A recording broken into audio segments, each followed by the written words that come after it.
What's going on, everybody? Welcome to the Alex Cuesta Show. How is everybody doing out there on this Wednesday, August 24th of 2023? Before we get into all the fun stuff, like, share, follow, subscribe, rate 5 stars, Spotify and iTunes. Spread this word of mouth. Find us on the socials at the Alex Cuesta Show. David, I was going to be mean to you again this week, but Uncle John told me I need to be nicer to you. So I guess it's to be nice to you for a week. That's the bit. The bit is for you to be mean to me. But instead, I'll be mean to you because you made a really dumb choice of having Rest Stop, Auntie Anne's, Pigs in a Blanket 40 minutes before getting to our mother's house, an Italian mother who makes a feast every time we have dinner. So you messed up this weekend. And to make it worse, so, we'll be full disclosure here. Me and my brother, our grandmother passed away. I had to go home for the wake and the funeral these last 2 days. And what David is referring to is I had Rest Stop Auntie Anne's, the Pigs in the Blanket with the pretzel wrapped right before, like he said. And I ended up being food poisoned for 2 days. So going through my grandmother's wake, being a pallbearer, just in terrible pain. It took some Docalax to fix me. And it was, made a terrible situation even worse. But as per usual, I am the laughing stock. So at least I gave people comedy in a dark time. Is laughing at me, not with me, but still. But you deserve it. I did deserve it. And, Nona understands. She knows who I am. She would have just looked at me and been like, yo, strunzo, Alessandro. And that would have just been the end of it. So last week, we didn't have a guest, but we did talk about all the things going on Maui and stuff like that. And that was really the main big crux that we talked about. And, I want to reiterate, just go on mercury1.org, go donate. They still need your help in Maui because Joe Biden finally got around to basically flying over on Monday, and the federal government still doesn't care about its own citizens, but a few more billion to Ukraine, no problem. So definitely go on there, check out last week's episode. This week, I'm excited because this is a guest that it's been a long time that we kind of been chit-chatting about coming on the show, and things didn't work out here and there, but we finally got it down. He is Ryan James Girdusky. He's the author of They're Not Listening: How the Elites Created the National Populist Revolution and the National Populist Newsletter Substack. What's going on, Ryan?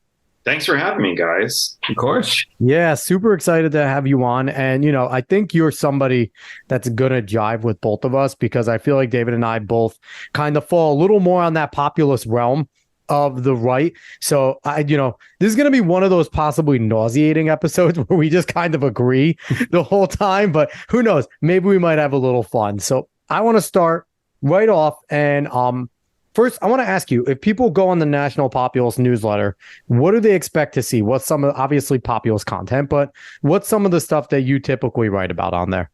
So I write a weekly newsletter, which is basically just like almost bullet points of the news of the week from a global perspective on National Populist News.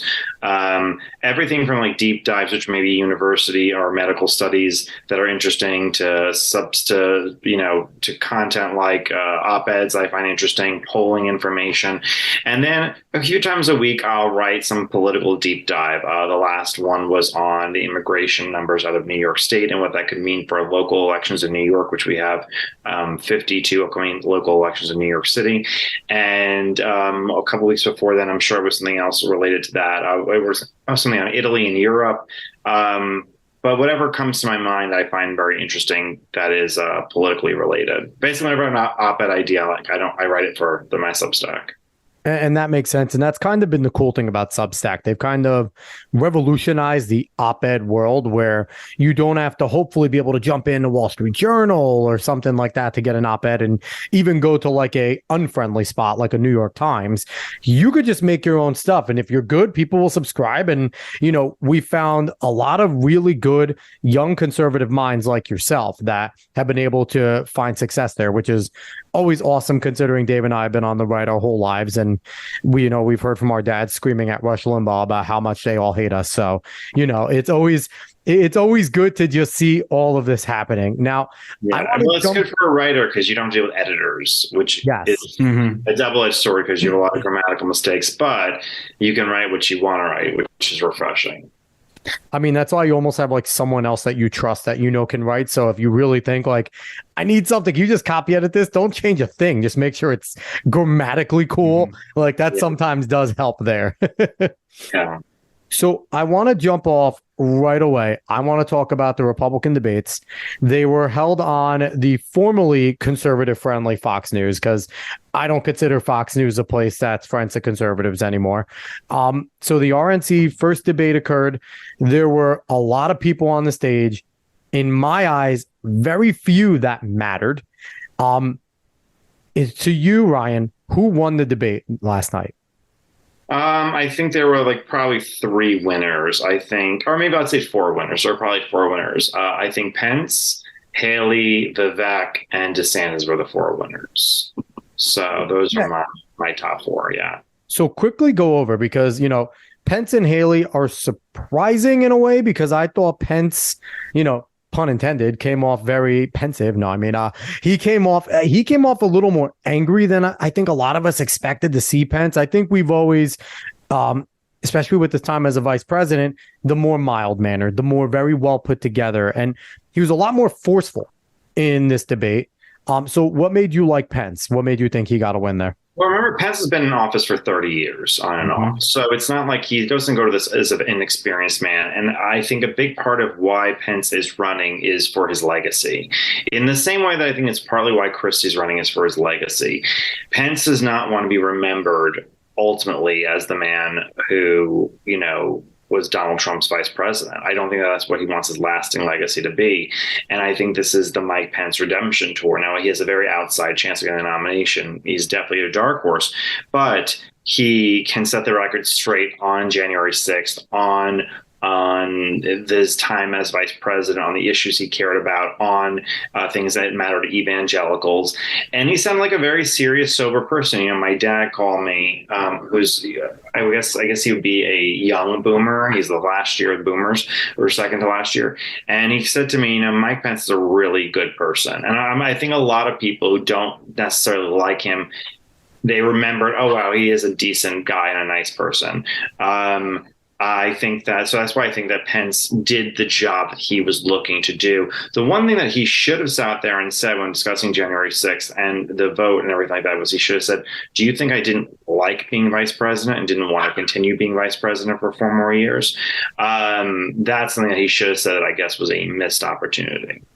I think one of the things that hurts Mike Pence, and I think from like the MAGA movement, right? Because for the longest time, MAGA was just fine with Mike Pence. He was a vice president, and him and Trump seemed to be in lockstep on a lot.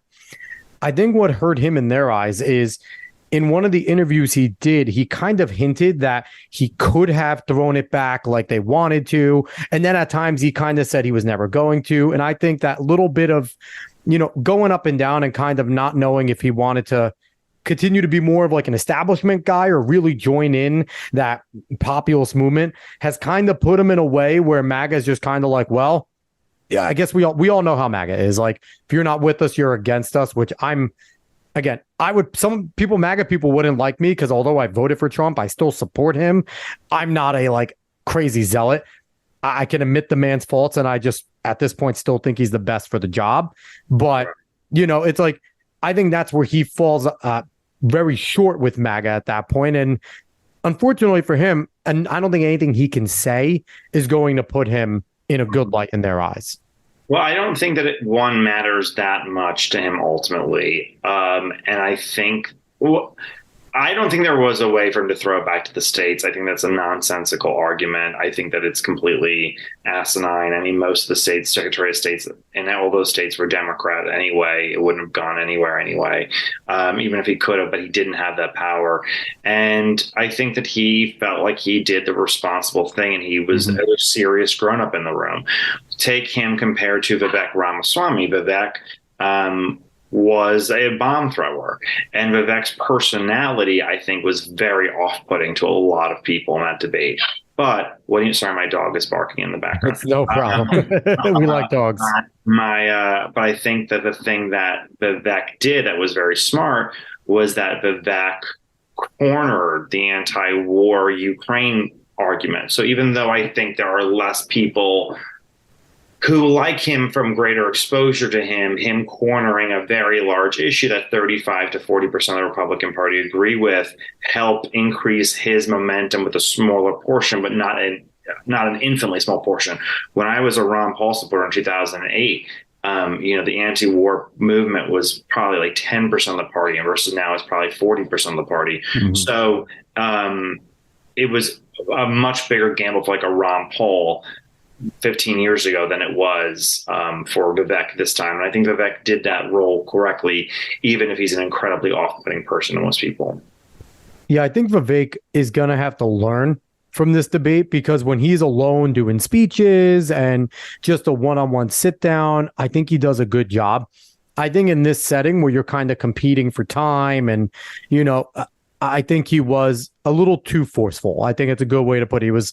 He tried to insert himself, and he was getting a lot of bombs thrown his way as well. So he was setting himself up for that. He was purposely setting himself up as the opposition to Nikki Haley and Chris Christie primarily. And I think Mike Pence one or two times, but that's what he was setting himself up. But I mean, Vivek's largest problem is Vivek is a fraud.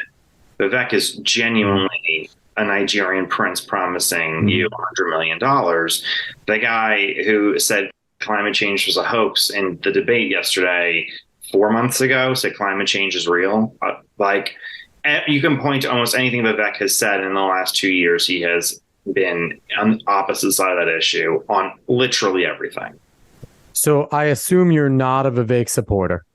Vivek is definitely not my cup of tea. Definitely. So I'm curious, did you read Woke Inc. or anything he did or anything he talked about beforehand? When I met him, he gave me a copy. I have multiple friends who went to Yale with him, and they were the first ones to kind of say to me, listen, this guy is a giant freaking fake. And then, you know what I point to? He kind of reminds me like the Gary Johnson of this year. If you remember who Gary Johnson was. I remember Gary. Because Gary Johnson, sorry, my dog just walked into my room. It's all right. That's okay, Ryan. Was gone, I don't know how he opened the door. Say hello. Hello. What's it called? Vivek reminds me of Gary Johnson. Gary Johnson back in 2012, he decided to make a run for the Republican primary for president. At the time, he was just leaving his term as governor of New Mexico. And at the time, I think New Mexico had an open U.S. Senate seat that he could have won. But rather than being a senator from New Mexico and flipping a blue seat red, he seceded the entire thing to go have this Don Quixote style useless run for president, because it's more about promoting himself than it is about trying to actually be part of a governing process. And that's what Vivek is. When Vivek says like we're going to get rid of the FBI, and all these government departments, I think that he's just, not only is he not being serious on the issues, but he's also not being serious on what we could do as a governing majority. And it is very, very upsetting to me as a geriatric millennial that our three millennial candidates who've had run for president now, Andrew Yang, Pete Buttigieg, and Vivek Ramaswamy, have all been huge disappointments and attention seekers and have large egos and all the worst traits of millennial culture. I'll go on record saying I'm happy that 2 out of the 3 of those are giant failures, because I'm not a Yang or a Buttigieg guy. But Vivek, the thing that he's doing is, I think he's reading Twitter a lot, and he's seeing what's popular at the moment, and he's definitely saying it, and he's trying to get in with the movement and saying those things. And he's definitely, like you said, the bomb thrower out there, and he's going to put a lot of guys in defensive. I think in a lot of the ways he's trying to do what Donald Trump did, but there's very few that have the Donald Trump moxie. But he's not trying to be part of the movement. What has Vivek ever said about legal immigration? Not that I know of. Yeah. In his Twitter space with Elon Musk, he said that he supports unlimited college education migration to the United States. Mm-hmm. What has he said about trade? Said we should get back into TPP. Yeah.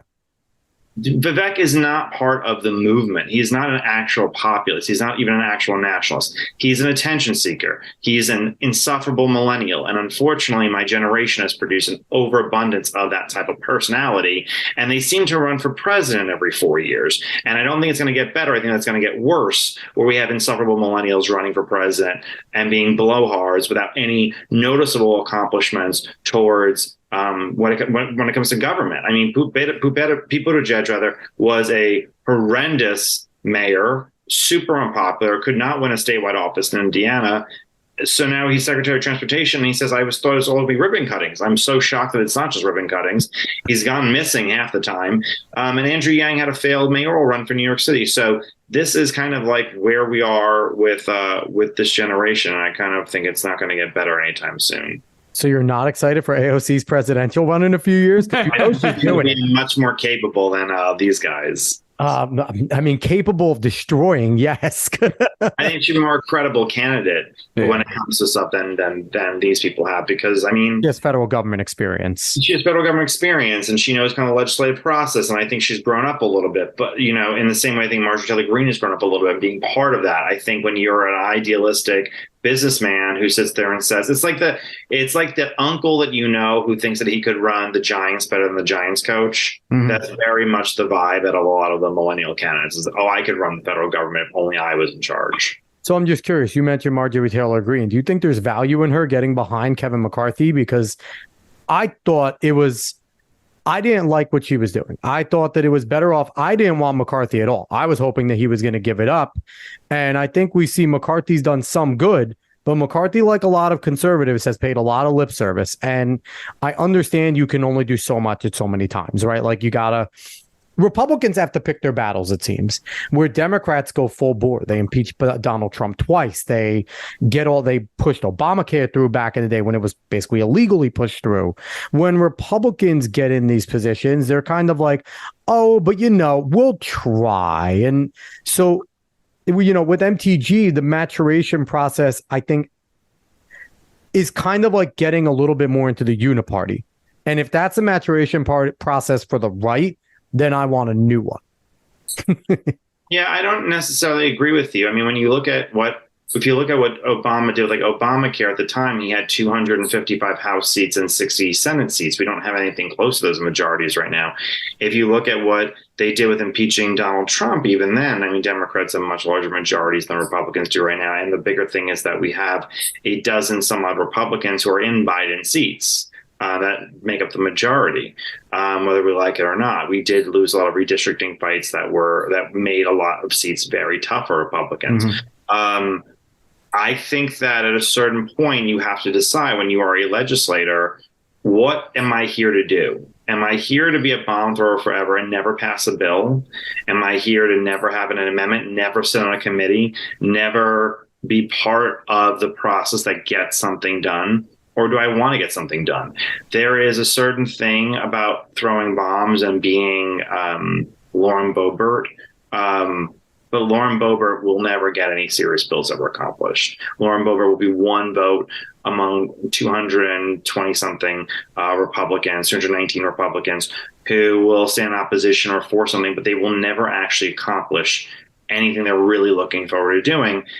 You juxtapose that with a Republican House member, some of which you probably don't know their names, because they don't sit there and get on television all that often, but they get on powerful committees that they hold up legislation to get legislation through. They're part of the argument process. I mean, there is a reason why places like Tennessee had two senators for the longest time that had a lot of governing power, even though they were very quiet. You wouldn't see them on television quite a bit. There's a lot of Republicans who had very strong positions in the House of Representatives who you wouldn't know. Mike McCall or I'm trying to think of someone that nobody would really know. There are a bunch of them out there that have a lot of excise and outsized power.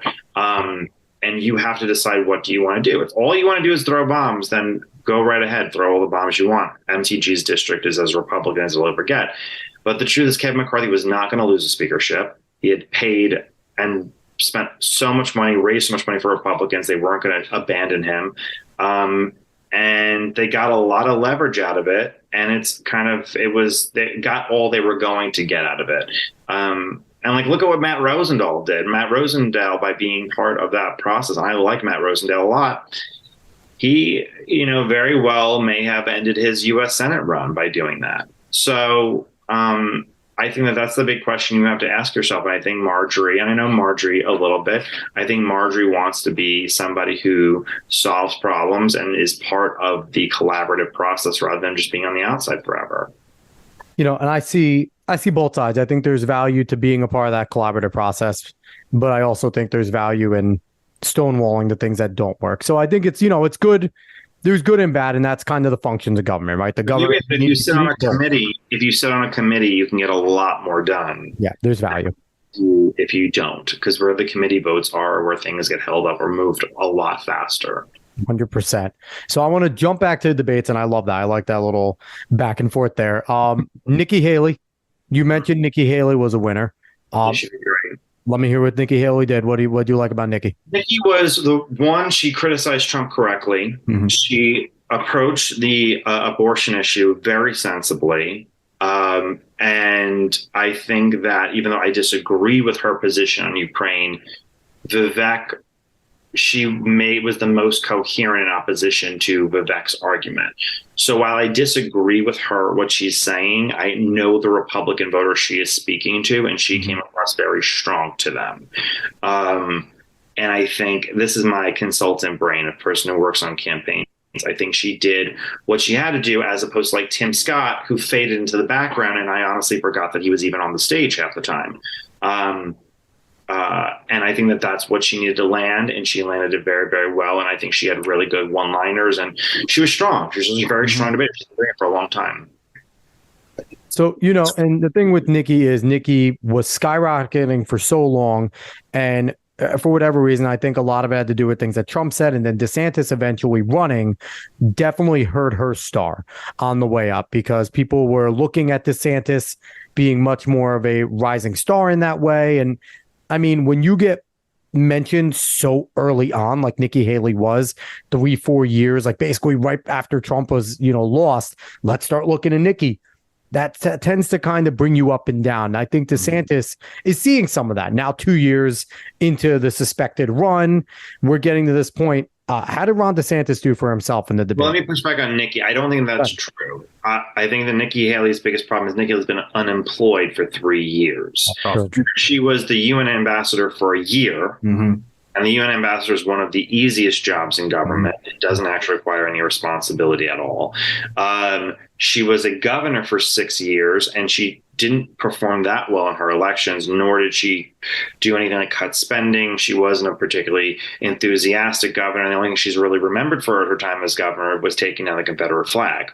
Yeah. And before that, she was in the State House of Representatives, where she was a close ally to the very conservative governor at the time.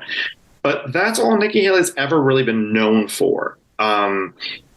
I can name for you, I'm not obviously a Hillary Clinton supporter, but I can give you, top of my head, Hillary Clinton's speeches, things that she accomplished, things that she did. If you're going to be the Republican version of Hillary Clinton, you better have done something worth sitting there and saying. Nikki Haley's never done anything worth saying. She was a mediocre governor about a decade ago. Oh, not a decade ago, but, a solid 8 years ago. And was a UN ambassador for a year. Mm-hmm. And she's been unemployed since then. So I think that, and she was on the board of either Raytheon or something like that.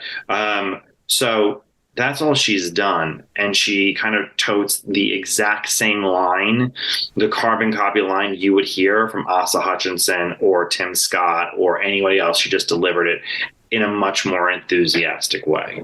Mm-hmm. Yeah. And I think that there's some truth to that. And, I didn't even come to think of the 3 years unemployed, and that makes a difference, right? Because you're out of the limelight for 3 years. People aren't seeing what you're doing for 3 years. And that definitely makes sense. So I want to jump to DeSantis, because for all intents and purposes, DeSantis was the guy that, was to beat that night. And Vivek took a lot of the bombs, and DeSantis, I think just delivered another solid performance. And what we're getting from DeSantis lately is not explosive, not the press conferences he was doing as the Florida governor, right, where he was making headlines, but where he's doing his good job is he's just looking really good. He's giving good, solid answers. I think it would have been nice to see him mix it up a few times, which he really tried to avoid. But overall, I thought he just did a good job. I don't think he hurt himself, but I still think he needs to do more in order to win some more of the people over. Well, I think that he came up presidential, which was very important, which is super important. But I think that it's really funny because it's a big question of how is the media going to react to which person is the media going to jump on the day after? The media jumped on DeSantis today. His two comments the media reacted to was that Democrats want abortion to the point of birth. Yeah, Jen Psaki tweeted and said that's not true. She got destroyed. And then Jen Psaki went on MSNBC later that day and goes, I don't know a single thing he said, even though she just copied him. Yeah. And MSNBC was crying, saying he was totally forgetful, and then spent the entire day talking about what he had said, forgetful performance, but then talking about the border and talking about crime. The big three issues facing our country are the economy, immigration, and crime. That is what we are talking about. Spending the last 6 months talking about wokeism has been a giant waste of time for his campaign. He was the best on the border, and he was the best on crime. And I think he was presidential while coming off saying those things. And yeah, he had a couple like applause lines that were like a little cringy or a little rehearsed, but overall very presidential. And the polls are reflecting that. So, yeah, I thought he did a good job. And I think one of the things DeSantis and his team needs to do, I agree with you. Mention the woke and the cultural world stuff when necessary, right? When it needs to be addressed, address it. Don't push it ad nauseum. But another thing I heard him do in one of his most recent interviews, he mentioned that he was a founding member of the Freedom Caucus. He mentioned his military service. I think they need to keep on going back to that, because Freedom Caucus is something that if you have been a conservative now for any recent time, Freedom Caucus is one of the things that if you look towards in the House, you're like, okay, which way is the Freedom Caucus going on this? And that's kind of usually been in lockstep with a lot of the populist right conservatives have wanted.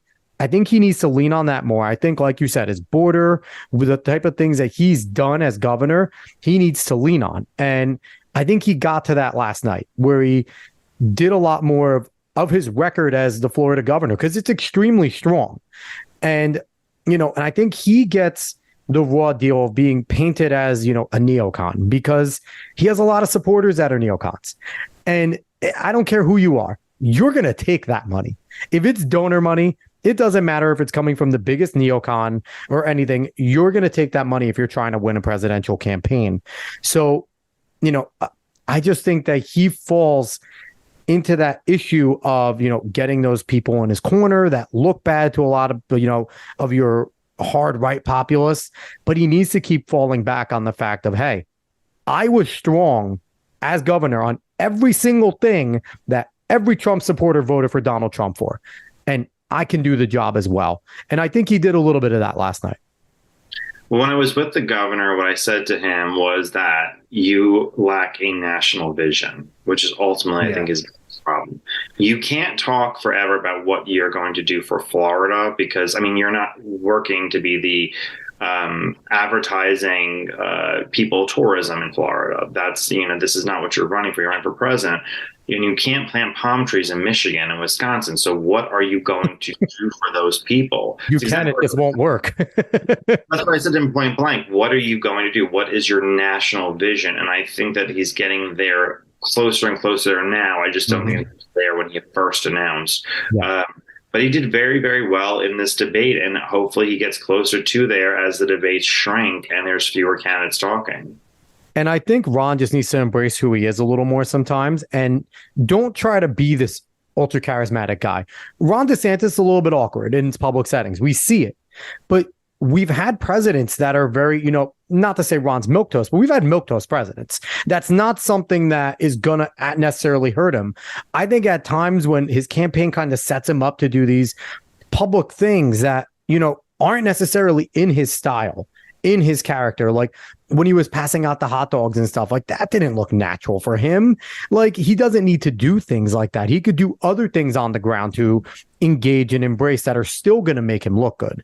Well, the two most humanizing answers he talked about yesterday was he talked about abortion, and he talked about who survived an abortion, and he talked about angel moms and victims of crime, and he spoke about that in deeply humanizing instances. And although he himself may not be comfortable with sharing his personal story, his personal life, and clearly he's not, it's shocking that he is a presidential candidate and we've never even heard about his parents one time, and they're both still alive. His sister had passed away recently. No one knows really why or how. He's very buttoned up about his personal life to a certain degree, except for his marriage and children. But if you're not going to talk about yourself in that setting, talk about Americans in a humanizing fashion, how you want to help them. And I think that he hit on that yesterday, which was very impressive. Yeah, last night's a good springboard in his campaign. He said definitely work from that, because I think that was a good springboard for him. Now, I think he still has a really uphill battle, because I want to jump to the Tucker Carlson, Donald Trump interview that went on at the same time as the debate. First off, I want to get your take on what did you think of the interview? So I only saw clips on Twitter. I didn't watch the whole thing. It was a very softball interview. You didn't learn anything. I guess the big hot take was that Trump thinks that Epstein killed himself, which I've always thought, by the way. So it doesn't really shock me. So Trump gave a very wishy-washy answer, because I want to say one thing. It was weird.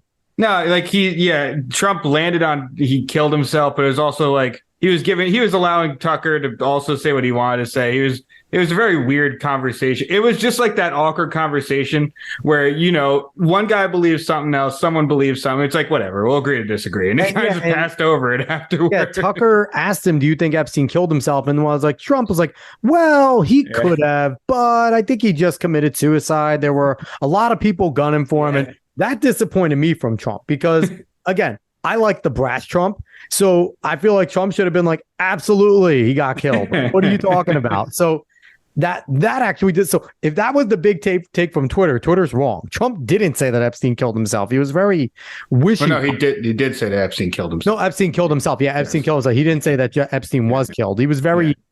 It was weird. It was weird. The other question I saw was, how does it feel to be indicted so many times? Who gives a shit? Tucker did ask him if he thinks he's going to be killed. That was a big question that I thought was weird. Tucker asked him if he thinks he's going to be killed. Afraid of. Trump's famously afraid of being murdered. That's why he eats at McDonald's anonymously. Like, that's why he orders food there famously, because no one will know who he is. That's okay. That's a kind of interesting question. How about this? Why'd you let your Democrat son-in-law run the White House for 4 years? That'd be a great question. I would love to be asked. Why did your Democrat son-in-law call himself the prime minister in meetings at the White House and do things that you opposed? Why did you fire every person attached to the 2016 campaign, basically, except for like 2 or 3? Why aren't they not working for you now? I would love to know your answers on that. I would love to know, when Sean Hannity asked you in 2020, what's your second-term agenda? And he didn't have an answer. What's your second-term agenda now? Because do you have an answer yet? Is it those flying cars and cities in Wyoming that you're going to build? What's the second-term agenda you're going to talk about? I've not heard any of that. And I would love to know why did you hire John Bolton? It wasn't like you didn't know. John Bolton was a feverish war hawk. Yep. You knew that. You knew that going in. It's not like a hidden secret. And you did it anyway. So why? What's your love obsession with Maggie Haberman from the New York Times? Why do you keep on calling her? I would love to know those things. Why did you offer amnesty and a deal to the Democrats? Do you regret that at all? Why didn't you lock up Hillary? These are all answers worth asking. And he didn't ask any of them. So I don't really care about the interview because, I mean, I've seen a million Trump interviews asking, questions that are very big softballs. And the problem with liberals is they ask questions that are nonsense. And Tucker Carlson's one of the few people in America who could have gotten away with asking him hardballs and didn't. So. And I think there's the fear, though, of, and I'm not, Tucker's done great work, but guys like your Tucker, guys like your Sean Hannity's, your Bill O'Reilly's, who will get these presidents, right? And these presidential candidates, these big time guys, they want to maintain being able to get them. So asking these tougher questions. Why? Tucker Carlson is an heir to a very, very large fortune. Agreed. He has a lot of money. He has every bestseller he would possibly want. He has millions of fans who would follow him to the end. Why not make the journalistic moment of your life? Why sit there because when he was on Fox News and when Trump was in the White House, he was bashing Jared Kushner. Mm-hmm. He was. So do we just pretend that none of that ever happened? When I was with DeSantis, I said to DeSantis, I'd stop worrying about Trump handing Fauci the country for 1 year. He handed Jared the country for all 4 years. Mm-hmm.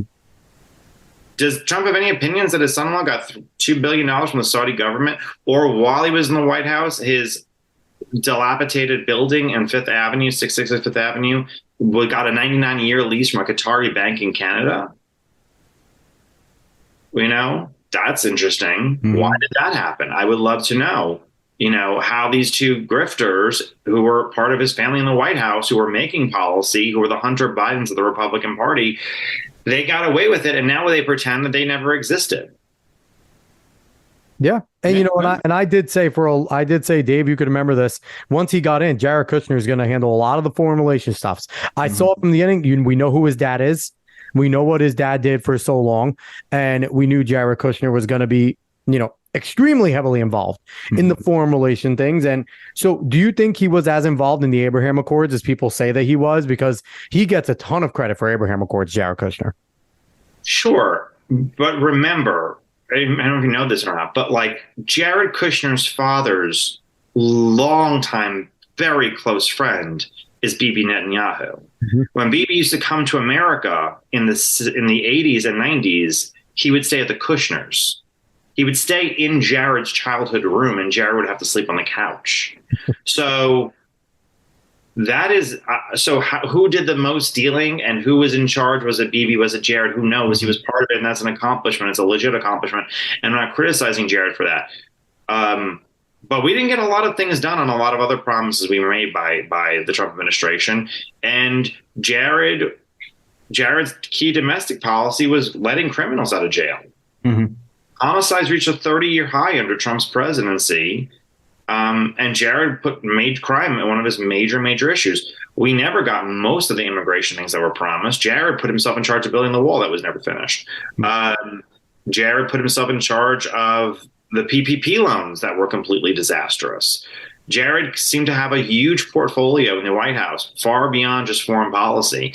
And with the exception of trade, which was under Robert Lighthizer, although trade Jared took credit for too, which was completely absurd.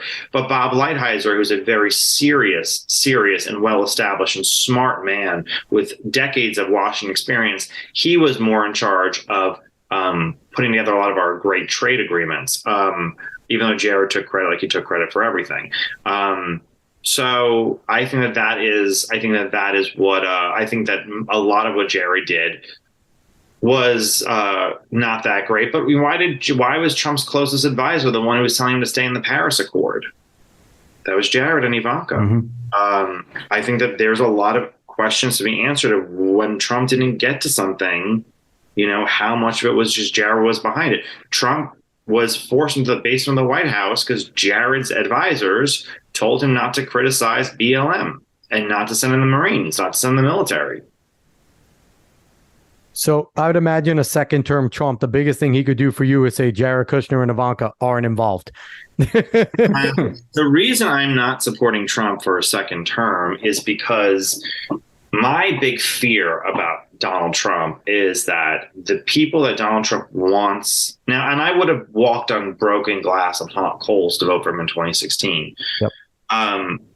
But the people that Donald Trump wants to make happy the most, the people that he cares with their opinion the most, is Maggie Haberman, is Jonathan Swan, is the editorial of the New York Times, it's Morning Joe.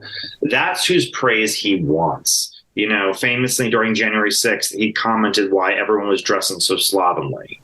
You know, the working class are people he knows how to talk to, but I don't think he really honestly loves their praise as much as he wants the establishment's praise. It's what he's wanted his entire life since he was a Queens realtor or real estate developer.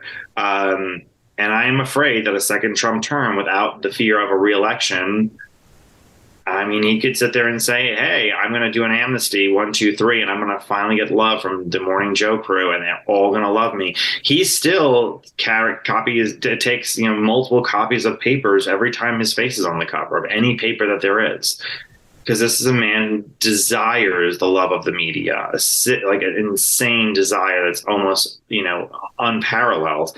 And I don't think that he will. I think that a lot of people believe Trump will be their retribution. A lot of conservatives, a lot of working class people, and I think Trump is going to be. I think this is the legacy term for Trump, to not destroy the establishment, but earn their love. I think that's fair, considering that he keeps on going back to do the types of interviews he does, and the people that he goes to talk to. A lot of times, like you said, he'll go and he'll take the CNN town hall before he does anything else. And why would you do that, right? So I think that's fair. And I think, I think both sides might be fair, because we've seen angry Trump. And if we get angry Trump, he might go in there and at least do in the beginning what he says he's going to do, just start firing a ton of people. But when did he ever do that, though? I mean, he didn't go. No, that was his biggest mistake. He didn't go in and clean house. And he brought them all in. He hired Hillary Clinton staffers in his first term in his White House. His biggest issue was he went and he trusted Washington people. No, his big mistake was that when Chris Christie was put in charge of his transition team, Jared fired Christie over the prosecution of his father, and then Jared was put in charge, and Jared turns to Reince Priebus and said, you fill my administration. And there was a man named Johnny DeStefano, who was the first head of PPO, which is the policy office personnel office in the White House. And Johnny DeStefano, who at that time, he was formerly working for Data Trust, the RNC data company, and had attended an end of the world party when Trump was the nominee. He filled it completely with anti-Trump people. And the most infuriating part was that Trump had a meeting with Ginny Thomas and several other conservative activists. And Trump said, why do I have all these people who hate me in this administration? And Louis Gohmert's chief of staff, pointed to Johnny, who was sitting at the meeting, and said, he's doing it. He's filling your administration with them. And Trump still didn't fire him. So he didn't not do something. He wasn't inactive in his own destruction, in his own inefficiencies, in his own, getting lost on the DC blob. He created it and made it worse. And there is no signs whatsoever that he's going to make it better, because what is the White House in waiting right now? Do you know? No, no one does. No, they do. It's called the America First Policy Institute. Brooke Rollins, who was a Jared person, was working with Jared in the White House, created a nonprofit called the America First Policy Institute. She was the key author, one of the key authors behind the First Step Act. And she has said that she will love to see a second Step Act where more criminals are released from jail. And when she was in Texas, she was the head of the Texas Policy Foundation. She supported amnesty for illegal aliens. So there is no sign whatsoever that this man has learned anything. His team is better than they've ever been, his campaign team, but they're also more established than they've ever been. Chris Lisa-Vita, who's a very smart man and very capable, worked for Paul Ryan's super PAC. It's part of the Never Trump movement, Stop Trump movement. It's Trump's key person. Mm-hmm. Susie Wiles, longtime established Republican. Brian Jacks. Brian Jacks was the head of Trump's endorsement team when he was in the White House. All the bad endorsements he kept on making for Mitt Romney, that was Brian Jacks. He's still there. They're all still there. It's not changing. So I cannot believe and I know a lot of this is inside baseball that like my grandpa wouldn't necessarily know or care about. But this is something to me where I sat there when I was with Governor DeSantis, I said point blank, how many illegal immigrants do you want in this country every year? And he said, we need to cut it in half. And I said, how do you do that? And we went point by point. And I knew that he was serious about the topic. And even when I have now, I'm as I'm aging, as I'm getting into the geriatric millennial phase of my life, I am more and more embracing the Ronald Reagan 80-20. Even if I'm against someone 20% of the time, I will take that 80% win just for something, just for literally anything at this point. And, we can't have another election cycle of Donald Trump, for every one great endorsement, for every one JD Vance that we got, and I worked on JD Vance's team from Trump, we got like 4 Kari Lakes. And like, we can't have these maniacs running around who don't actually care about policy when it comes to helping out working class Americans, because their lives are literally on the line in many ways. And I think that that's the most infuriating thing for Trump. I have not heard Trump ever articulate anything serious about personnel, ever articulate anything serious about, policy when it comes to the working class. And I'm willing to gamble that DeSantis is serious enough on it.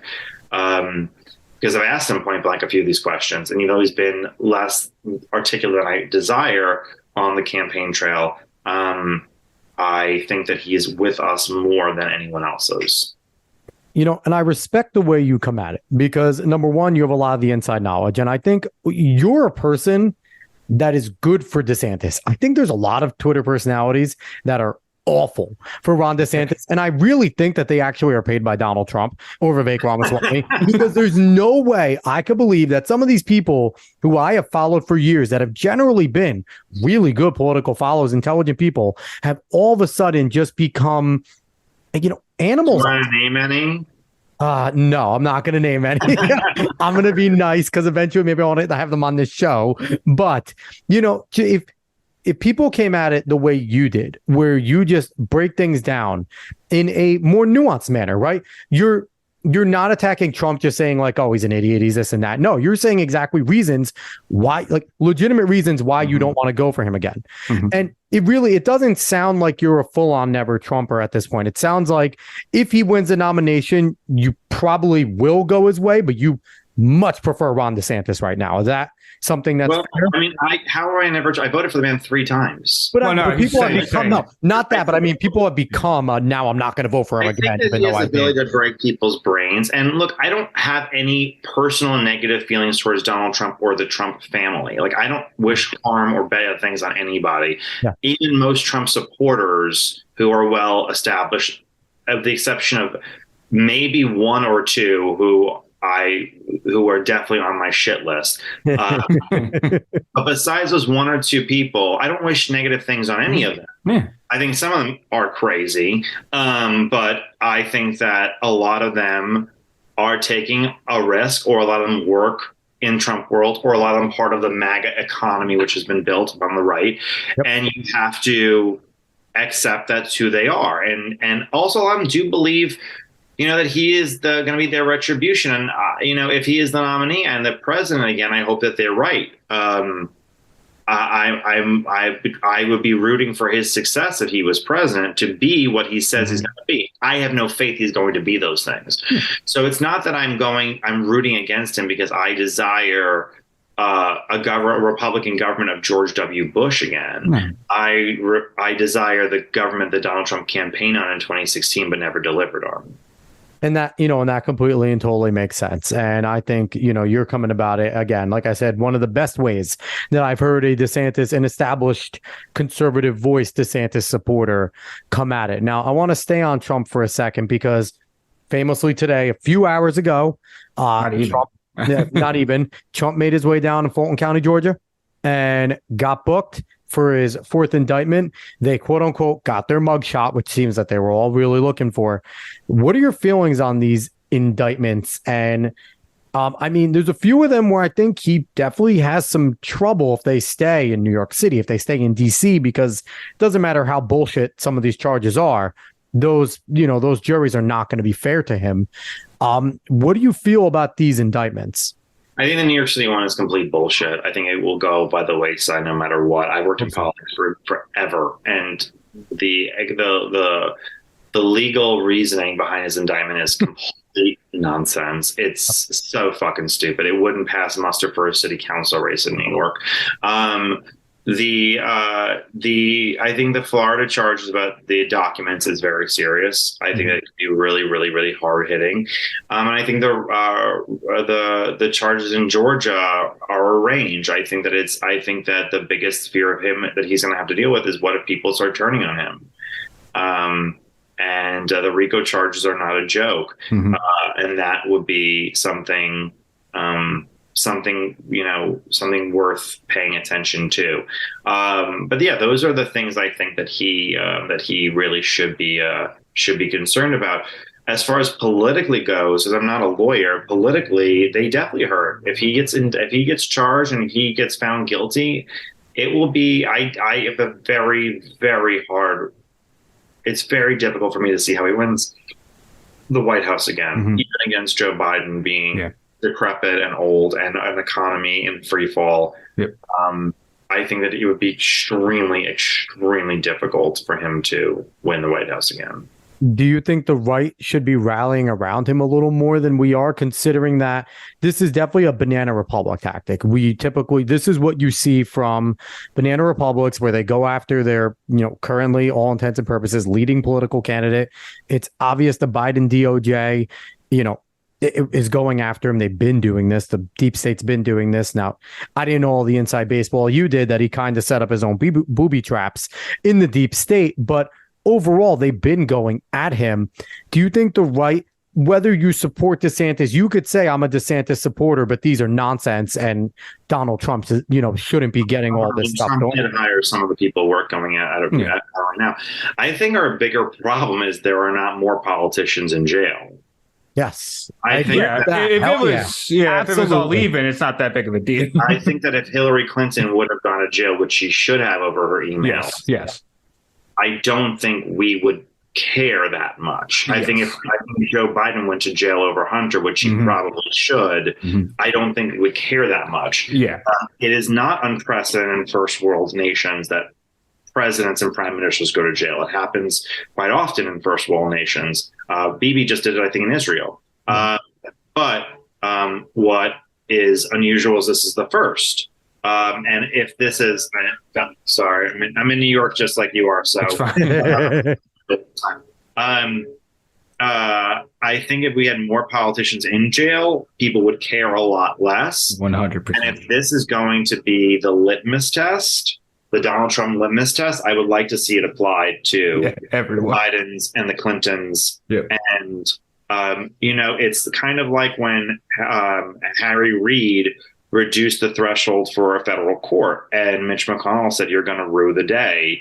I think a lot of these people are going to rue the day, where if this is going to be the equal playing field argument, okay, then let's have this equal playing field argument. Let's look at the Clintons, let's look at the Bidens, let's look at Hunter, and let's look at Bob Menendez. Why isn't Bob Menendez in jail? I mean, Bob Menendez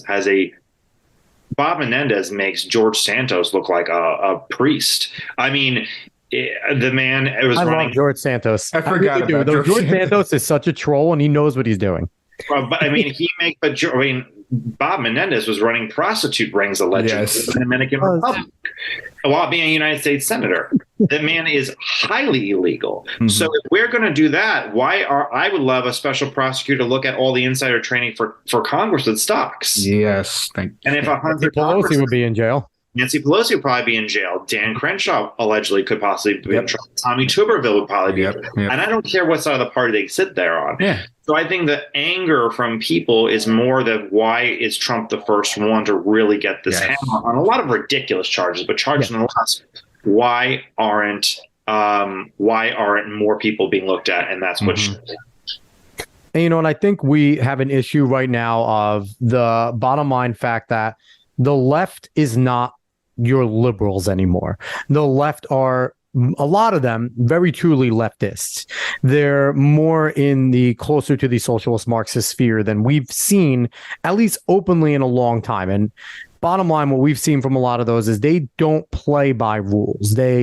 Their ends justify the means more than a lot of the things. So we're seeing a lot of that. And we see and again, I go back to the brashness of the left. The left just does things. They'll throw things at the wall until they stick, where the right is much more careful about the future repercussions. And like you said, Mitch McConnell said, you'll rue the day. And something Mitch would have never considered doing what Harry Reid did.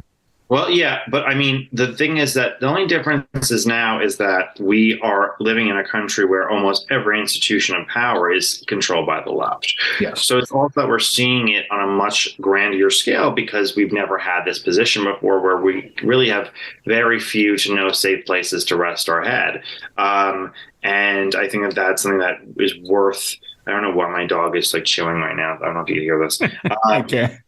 Well, you can. I can't. I don't. So just like chewing in the air. So I think that that's kind of what we're dealing with. And I think that the bigger problem, especially for boomers right now, and I think that this is what boomers are dealing with, is that they woke up at 60 something years old or 60 years old or 55 or whatever. And they're saying, where the hell did my country go? Yep. And so they're saying someone must have stolen it. But the fact of the matter is no one stole it. You gave it away. Yep. You had mass immigration that had demographic changes for 30 years. The World War II generation just died out naturally. That's what happens to all generations. You rewarded big media that denigrated your country. Yep. You went along inside corporations for probably decades, and you worked there, going along to get along with DEI policies and policies that rewarded people or punished white men for applying there, and now punish Asians for applying to higher education. You gave away the lot. Truly did radical feminism for the longest time. That's radical feminism has done a lot of damage. But no one took that from you. You gave it away. You just didn't say no. You just went along. You went along to get along. Now, that's not to say that in the last few decades the right hasn't achieved anything. They certainly have. Yeah. But in large part, a lot of the I can't believe the state of the country comes from things that happened, for decades. My dad again. My dad lives in Florida, and he's a businessman, and he was bitching the other day about DeSantis's bill on E-Verify, and he's a Republican, and he was like, yeah, but who's gonna mow the lawn? And I was like, get your ass outside and mow the lawn. Is it worth giving your country away? Yeah, really. Like.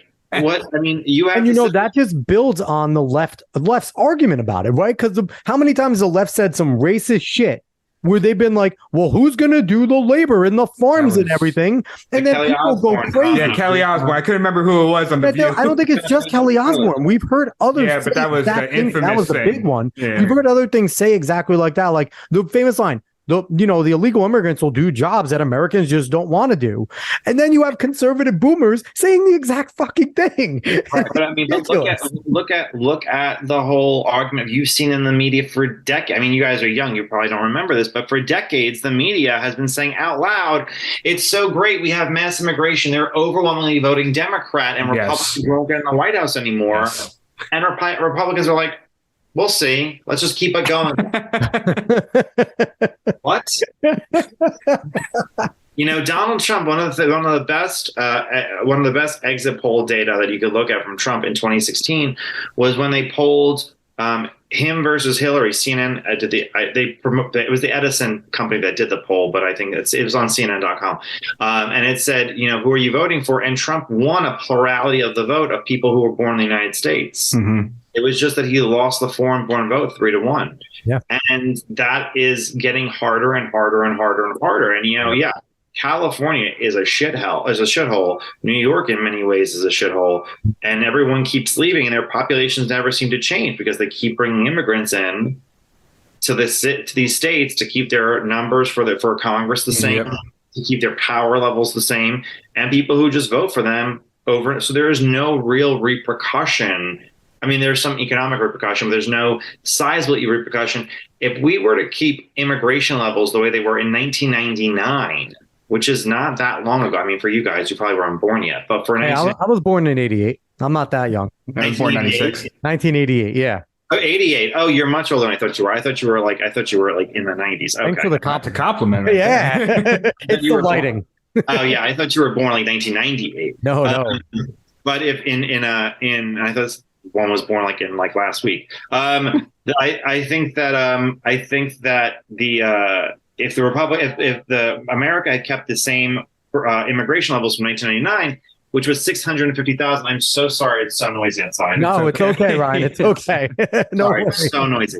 If it was 650,000, there would be 24 million fewer people in this country. Think of how much easier buying a house would be. Mm-hmm. How much easier a lot of things would be. How much less costly the hospital system would be. And also how punished blue states would have been by having bad government. When 1 million people left New Jersey, 1 million New Jerseyans left the state in the last decade, they wouldn't have been replaced, that many to full, by immigrants. It would have just been that they had to then really deal with bad government, but they have been allowed to not deal with it because of mass immigration. Yeah. And it's immigration has definitely been something that the left has keyed in on because, like you said, there is no repercussions for allowing these illegal immigrants in. And one of the things that and legal, it's important, and legal immigrants. And legal, yeah, and both. And I think one of the things that's great that DeSantis and Governor Abbott did is busing these people up to places that are sanctuary cities and letting them see just a taste of what the border states have. And and it's. I think you brought a lot of great things up here tonight, and I think you have a lot of awesome points. And Ryan, I want to end it on that because I thought that was a great ending. Thank you so much for coming on the show.